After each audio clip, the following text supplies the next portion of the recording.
J'ai vu Les Dents de la Mer là l'autre jour là, quand j'avais 10 ans et je voulais vous en parler.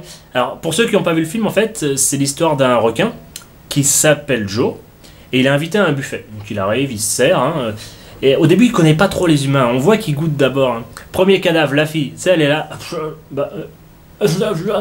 Le 18. C'est-à-dire que le requin il est là.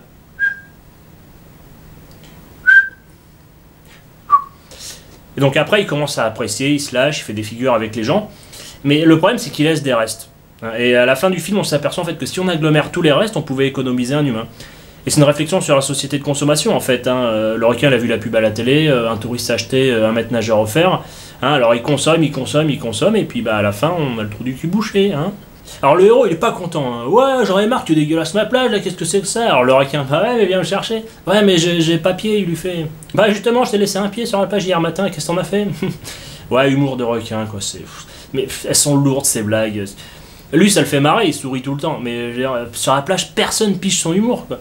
Parce qu'à un moment t'as le Maccabée dans sa coque, alors bon lui il m'énerve, enfin le personnage m'énerve, parce qu'à peine le gars il arrive, il lui saute au visage pour se plaindre tu vois, alors que le mec vient l'aider à la base. Mais lui, non, d'emblée, faut qu'il lui saute dessus pour lui montrer ses problèmes. Eh, regarde mon œil, regarde ce qu'il m'a fait. Ouais, ça va, on n'est pas sur Facebook, quoi, tu gères tes soucis à un moment donné. Et la blague, c'est que le mec est dans sa coque. Pourtant, il s'est fait tuer à l'extérieur. Forcément, le requin n'a pas les clés. Donc le requin, il l'a buté, il l'a remis dans sa coque sans finir son assiette. Et le mec a pas bougé, Je veux dire, il est resté là à ruminer ses problèmes dans sa coque, le laisser de s'en sortir. Et moi, ça, c'est une mentalité qui m'agace, quoi. Enfin, bon, bref. Donc après le requin il continue, il s'arrête plus et il bouffe tout ce qui flotte. Et je dirais putain mais fous-toi un anneau gastrique au lieu d'emmerder le monde, il y a des solutions pour ça quoi.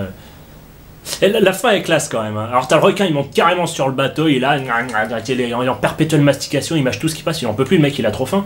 Et à un moment t'as Moustachu qui passe. Alors au début il est réticent, ouais non je vais pas y aller, je me suis pas mouillé la nuit qu'avant. Puis au final il est tellement fatigué de sa journée qu'il fait oh tiens un sac de couchage, il se l'enfile et puis il se met bien et puis il dort. Donc là on se dit bah c'est fini. Puis on entend on se dit, ah tiens, c'est les infos. Alors on met, et puis, putain, ça parle de requin.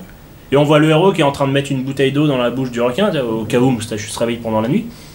Alors le requin, il est là, ah putain. Et puis il se fout de doigts dans la bouche, tu vois, parce qu'il est boulimique, de toute évidence. Et là, il dégueule, mais il en fout partout. Du sang, il dégueule du sang, forcément. Et il en met partout, quoi. Et moi j'ai arrêté là, parce qu'après, je pouvais plus, quoi, c'était...